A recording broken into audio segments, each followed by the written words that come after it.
Hey, it's time we talk to the Turner brothers about their movie Down for the Count.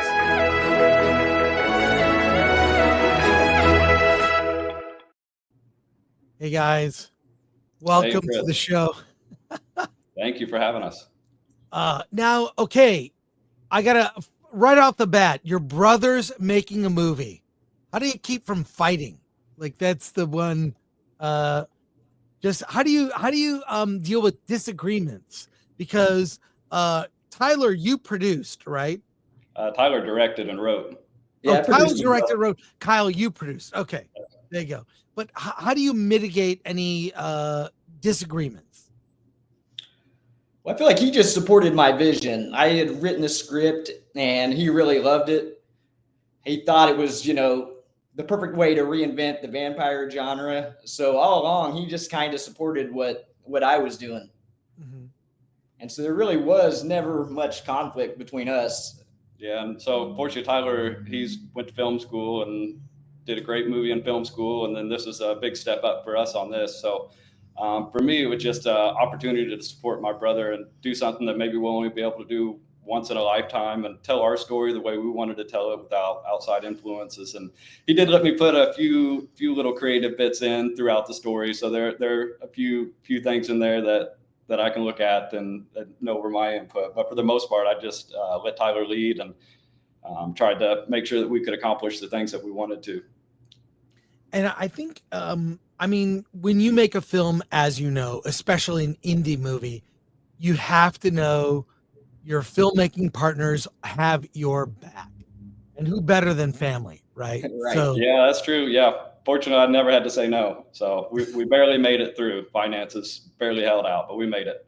well, I was going to ask you about that before we watch. I want to show the trailer to the film, but how did you pull together the budget for this movie? It was self funded, so primarily myself, and then my parents chipped in a little bit. And one of the great things I think is that when Tyler was writing the story, he had in mind how can I shoot this on the lowest budget possible.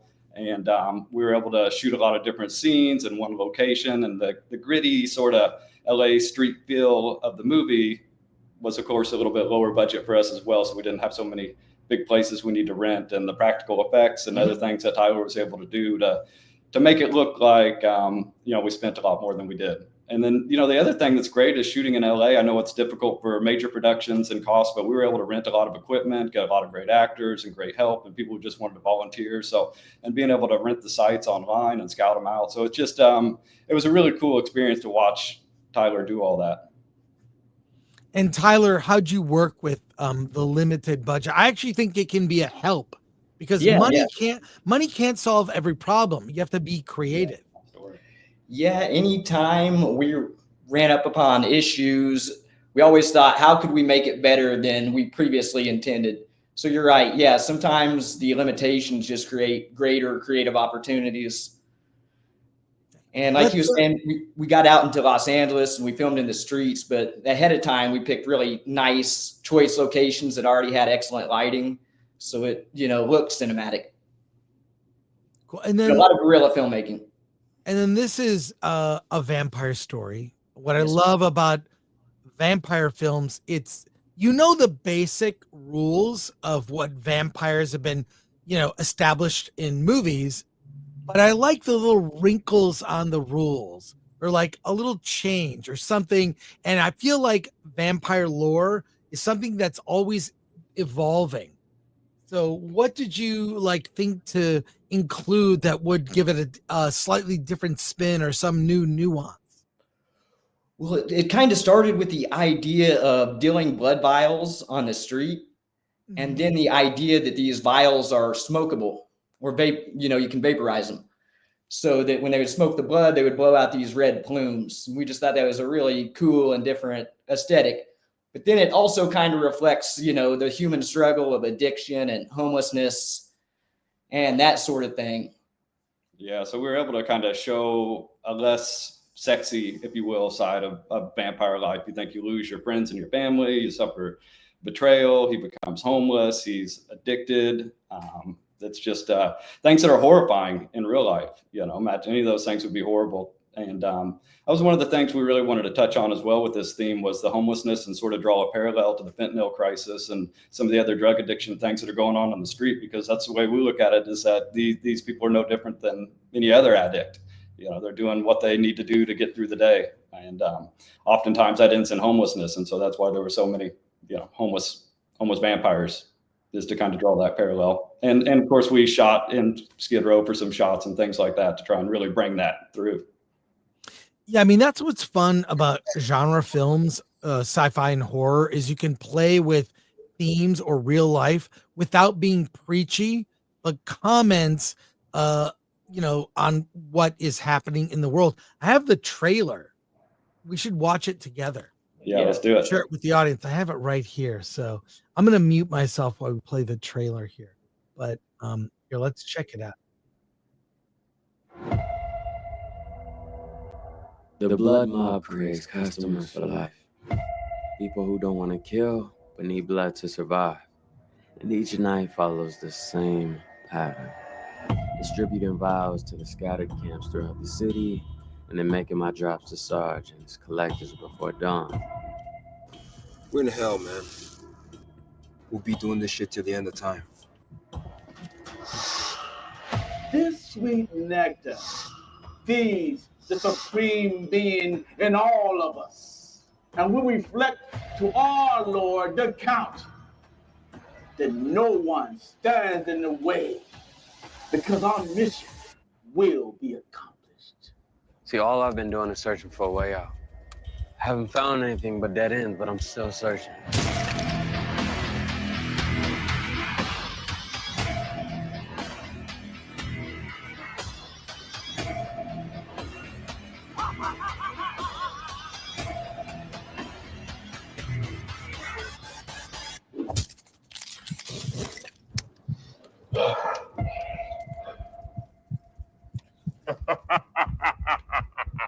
Humanity has made its choice. Now make yours. Say you're down for the count.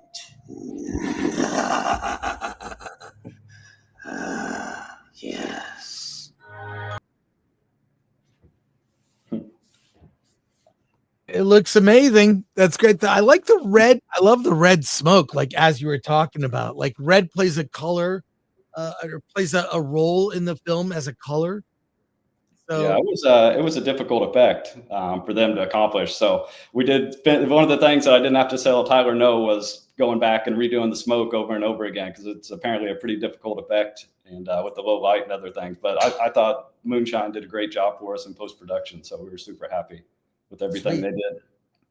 What went into the casting in the film? So Sarge that you see there speaking in front of the red bins, you know, with the adrenochrome, he is one of our other producers from Big Sarge Entertainment. So a lot of the casting were people within his network that he knew. We found the Count, Scott Williams, through a audition site. She was fantastic. But mostly through, we call him Big Sarge. Big Sarge's network. Yeah, so he's a veteran, and he brought a lot of veterans onto the production as well. So we had quite the quite the crew of veterans. And marketing is a big, obviously, as an indie filmmaker, tools to market. And one of the things that is useful in marketing is having a great title. The title of this film, I mean, is so clever. I love it. That it's like it's one of those things in advertising. It's like second read, like, oh, down for the count. Oh, down for the count. Oh, right. So where did the title come from? And why would I ever heard this title for? I mean, like, it seems like something that's so obvious. Yeah, I think there were a couple other down for the counts that you might not have seen. But it was just the play on words, you know, the count, being down for the count. And just when Matt gets turned into a vampire, the count says, you can either work for me or, you know, we're going to drain your ass. So he's got to say he's down for the count. Nice. What has been the reaction from audiences to the film? I think mostly positive. As you mentioned, Chris, the big issue is just trying to reach an audience. So, if we're not going to be able to spend 50% of our budget on advertising like a big film. So really just trying all the different avenues to reach people and tell them about the movie, because you think if you reach 1,000 people, how many would be interested in watching a genre vampire indie film and give it a chance? So really it's about reaching the most people possible. So we've been putting the trailer out on Instagram. Of course, we're doing this here with you. And then we chose YouTube because we thought, at the end of the day, really, we're about getting our story in front of the most people possible and sharing what Tyler created with the world. And so everybody's got a YouTube account for the most part, and you can watch it on your TV or you can watch it on your phone, and it doesn't cost you anything. It's ad free. So, and by the way, YouTube, a lot of people don't know this. YouTube is the #1 streaming service. Yep, that's the most hours watched. Yep. Exactly, bigger than Netflix. My movie, I have a movie that's on YouTube. Mine's not ad free though. I'm sorry. Yeah, well, we hope it's not ad free forever, but it is for now. Yeah, it's difficult to generate followers when you don't have multiple videos that you're putting out. Yeah, yeah. What else did you put into the marketing? Obviously, the poster. I'm a big fan of movie posters. Like the Film Threat Instagram is mostly just movie posters because I love it as an art form, right? Yeah, like it's totally. So what goes into that process? Well, I mean, we've got our merchandise and our movie poster, but for the most part, it's just been all the different social medias. I've done Reddit, X, YouTube. It was actually a bit of work to get the trailer onto YouTube to run as an advertisement because you have to register as a separate business, and it's a totally different process. And then I've been working with the people through Google to sort of fine tune it and let the machine learning do its part and letting that process play out. And then we're mostly focusing on Instagram and YouTube at this point. Those have been the places where we've gotten the most sort of feedback and interaction with people. And so that's probably where we'll be focusing moving forward, is on YouTube and on Instagram. And of course, pushing the trailer out. It's one of those things where, since I've never done anything like this before, I thought I'd make small mistakes first, and I made lots of small mistakes, and I don't want to put a big ad spend down until I've sorted out exactly what we're doing and make sure that it's going to be worth our time. Now, horror. To find an audience. I was just going to say, it's extremely difficult to find an audience and reach the number of people. We'd love to reach millions, but that would be a serious spend. Well, I mean, you look at movies like Terrifier. It wasn't a hit out of the gate. It was, people thought it was interesting, a cool concept. Hey, Art the Clown. Now Terrifier 3, one of the top box office for horror this year, right? I mean, it beat Joker 2. I mean, it's just crazy. I just think horror is a very safe genre to play and create something completely new. So on that note, is there talk of a Down for the Count 2? Well, ultimately, we'd like to turn it into a full series, maybe get the backing of a bigger studio. So I would think there's a lot of sustainable material there with Down for the Count. Between the dealers, the blood mob, there's a scene where the kids are wearing, VR goggles, and they're shown night terrors, and they're hooked into this paralysis machine, and the adrenochrome is drawn off of them. So, you could go into the VR world. I mean, there's so much sustainability that we just like to keep it going for a couple seasons. Yeah, I think that was the thing with this story. So it's difficult. In 48 minutes, we wanted to tell a story that really we could stretch out over 6 to 8 episodes. And so things do move really fast in the film. I wish we had time to go back and explore more of the things with, with Will when he's passing on the heart of the saint to Mac and things of that nature, and explain the background and show a little more of the character. We just love the characters so much that we want to spend more time with them and explore it all. But that's the limitation of independent film. You got to move fast, and it's difficult to even tell a story that makes sense. So we're really just ultimately lucky that everything worked out the way it did. Yeah, I mean, certainly limitations, but limitations come with freedom too. It's like, well, it's not going through committee. It's like you guys making choices. I got the website here. We should pull up. It's downforthecountmovie.com is here, where you get. See, I love this. Oh, wow. Okay. You scroll over that and it bleeds.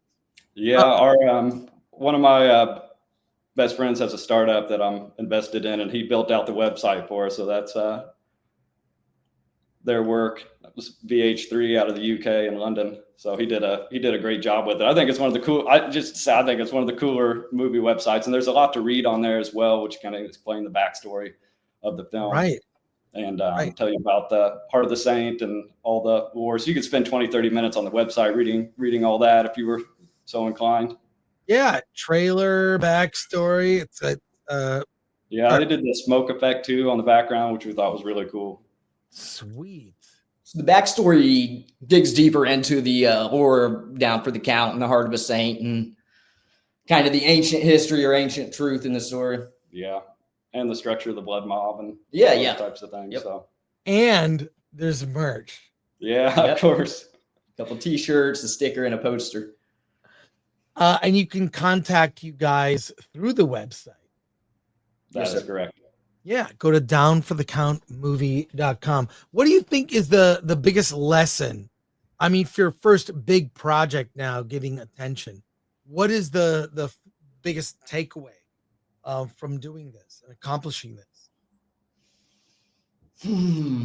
I'll start with one. Make sure you get all your release forms signed before you start filming. That's a big one. Well, with just, producing, writing, directing, sometimes you have to be able to write on the spot and change things to adapt to your locations or your actors.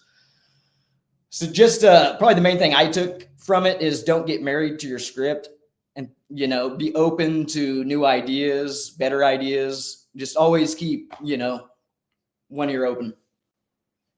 Nice. And the plan is to continue the series.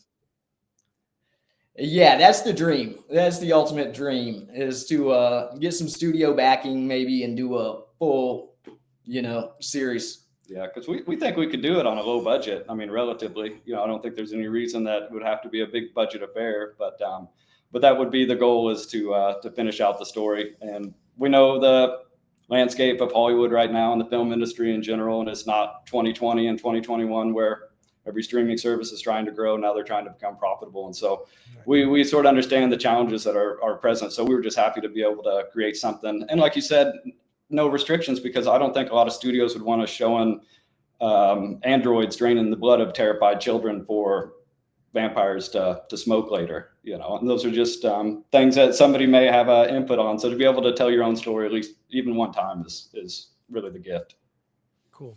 All right. Well, thank you for spending time with me to talk about it. Down for the Count is out now, available on YouTube, ad-free, and go to downforthecountmovie.com for more info and to contact Kyle and Tyler. Any last words, gentlemen? We just want to say thank you for what you do for independent film. And, we always enjoy watching you. So thank you for, speaking up for independent filmmakers and giving us a place to share our work. Likewise. Thank you for having us on and doing your thing. It's been a lot of fun. All right. Take care, gentlemen. You too. Thank you so much. Keep it indie. All right.